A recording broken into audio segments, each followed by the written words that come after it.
కీర్తనల గ్రంథము 78వ అధ్యాయం. నా జనులారా, నా బోధకు చెవియొగ్గుడి, నా నోటి మాటలకు చెవియొగ్గుడి. నేను నోరు తెరచి ఉపమానము చెప్పెదను. పూర్వకాలపు గూఢ వాక్యములను నేను తెలియజెప్పెదను. మాకు తెలిసిన సంగతులను, మా పితరులు మాకు వివరించిన సంగతులను చెప్పెదను. యెహోవా స్తోత్రార్హ క్రియలను, ఆయన బలమును, ఆయన చేసిన ఆశ్చర్య కార్యములను దాచకుండా వాటిని వారి పిల్లలకు మేము చెప్పెదము. రాగల తరములలో పుట్టబోవు పిల్లలు దానిని ఎరుగునట్లును, వారు లేచి తమ పిల్లలకు దానిని వివరించునట్లును, వీరును దేవుని యందు నిరీక్షణ గలవారై దేవుని క్రియలను మరువకయుండి, యథార్థ హృదయులు కాక దేవుని విషయమై స్థిర మనస్సు లేని వారై తమ పితరుల వలె తిరుగబడకయు మూర్ఖతయు తిరుగుబాటును గల ఆ తరమును పోలియుండకయు, వారు ఆయన ఆజ్ఞలను గైకొనున్నట్లును ఆయన యాకోబు సంతతికి శాసనములను నియమించెను. ఇశ్రాయేలు సంతతికి ధర్మశాస్త్రమును అనుగ్రహించెను. మన పితరులు తమ పుత్రులకు దానిని తెలుపవలెనని వారికి ఆజ్ఞాపించెను. విండ్లను పట్టుకొని యుద్ధ సన్నద్ధులైన ఎఫ్రాయిము సంతతి వారు యుద్ధకాలమున వెనుకకు తిరిగిరి. వారు దేవుని నిబంధనను గైకొనకపోయిరి. ఆయన ధర్మశాస్త్రమును అనుసరింపనొల్లకపోయిరి. ఆయన క్రియలను, ఆయన వారికి చూపిన తన ఆశ్చర్య క్రియలను వారు మరచిపోయిరి. ఐగుప్తు దేశములోని సోయను క్షేత్రమందు వారి పితరులు చూచుచుండగా ఆయన ఆశ్చర్య కార్యములను చేసెను. ఆయన సముద్రమును పాయలుగా చేసి వారిని అద్దరికి నడిపించెను. ఆయన నీటిని రాశిగా నిలిపెను. పగటి వేళ మేఘములో నుండియు రాత్రి అంతయు అగ్ని ప్రకాశములో నుండియు ఆయన వారికి త్రోవ చూపెను. అరణ్యములో ఆయన బండను చీల్చి సముద్రమంతా సమృద్ధిగా వారికి నీరు త్రాగనిచ్చెను. బండలో నుండి ఆయన నీటి కాలువలు రప్పించెను. నదుల వలె నీళ్లు ప్రవహింపజేసెను. అయినను వారు ఆయనకు విరోధముగా ఇంకను పాపము చేయుచునే వచ్చిరి. అడవిలో మహోన్నతుని మీద తిరుగబడిరి. వారు తమ ఆశ కొలది ఆహారం నడుగుచు తమ హృదయములలో దేవుని శోధించిరి. ఈ అరణ్యములో దేవుడు భోజనము సిద్ధపరచగలడా అనుచు వారు దేవునికి విరోధముగా మాటలాడిరి. ఆయన బండను కొట్టగా నీరు ఉబికెను, నీళ్లు కాలువలై పారెను. ఆయన ఆహారము ఇయ్యగలడా? ఆయన తన ప్రజలకు మాంసము సిద్ధపరచగలడా అని వారు చెప్పుకొనిరి. యెహోవా ఈ మాట విని కోపగించెను. యాకోబు సంతతిని దహించి వేయుటకు అగ్ని రాజెను. ఇశ్రాయేలు సంతతిని హరించి వేయుటకు కోపము పుట్టెను. వారు దేవుని యందు విశ్వాసముంచకపోయిరి. ఆయన దయచేసిన రక్షణ యందు నమ్మిక ఉంచలేదు. అయినను ఆయన పైనున్న ఆకాశములకు ఆజ్ఞాపించెను, అంతరిక్ష ద్వారములను తెరచెను. ఆహారమునకై ఆయన వారి మీద మన్నాను కురిపించెను. ఆకాశ ధాన్యము వారికి అనుగ్రహించెను. దేవదూతల ఆహారము నరులు భుజించిరి. భోజన పదార్థములను ఆయన వారికి సమృద్ధిగా పంపెను. ఆకాశమందు తూర్పు గాలి ఆయన విసరజేసెను. తన బలము చేత దక్షిణపు గాలి రప్పించెను. ధూళి అంతా విస్తారముగా మాంసమును, సముద్రపు ఇసుక రేణువులంత విస్తారముగా రెక్కలు గల పిట్టలను ఆయన వారి మీద కురిపించెను.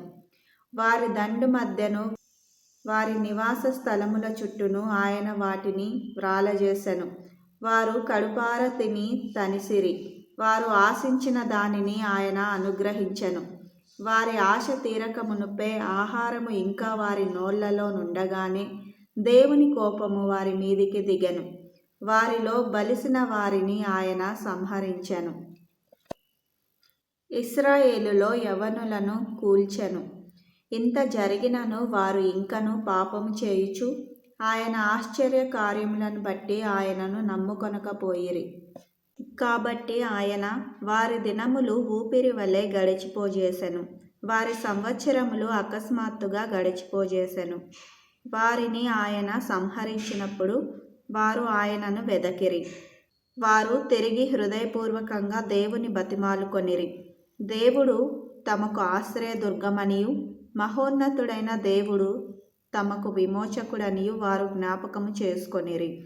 అయినను వారి హృదయము ఆయన ఎడల స్థిరముగా నుండలేదు. ఆయన నిబంధనను వారు నమ్మకముగా గైకొనలేదు.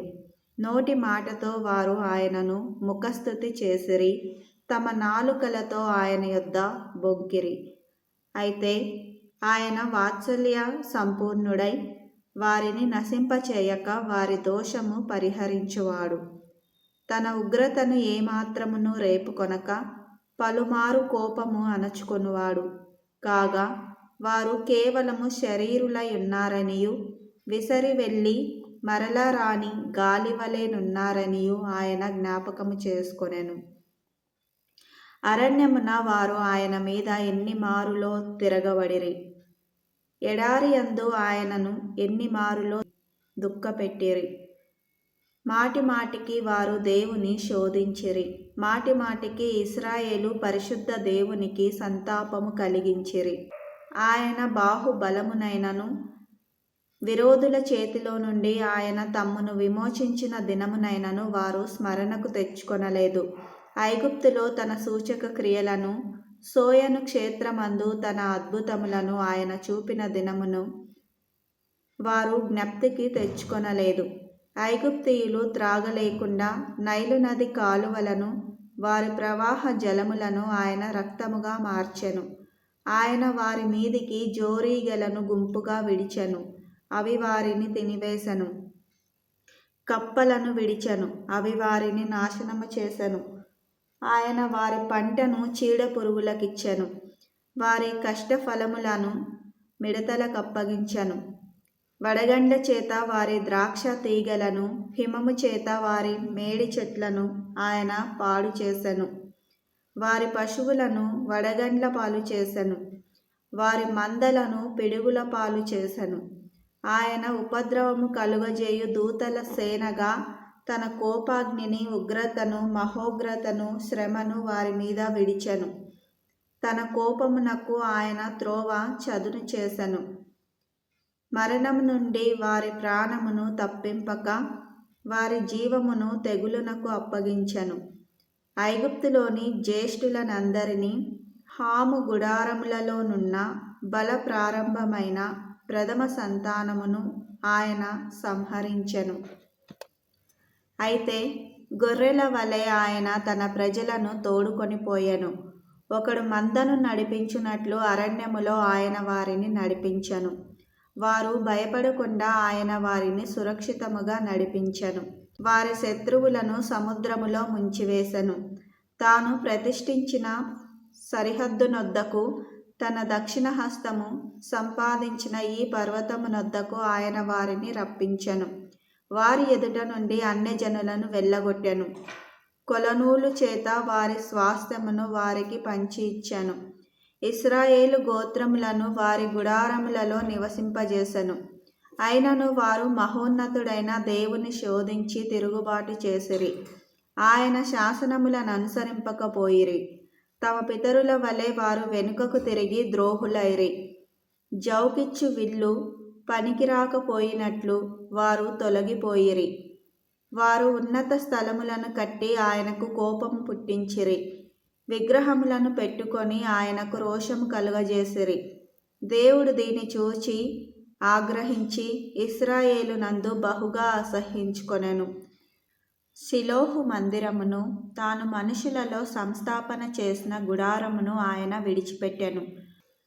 ఆయన తన బలమును, చెరకును, తన భూషణమైన దానిని విరోధుల చేతికిని అప్పగించెను. తన ప్రజలను ఖడ్గమునకు అప్పగించెను. ఆయన తన స్వాస్థ్యము మీద ఆగ్రహించెను.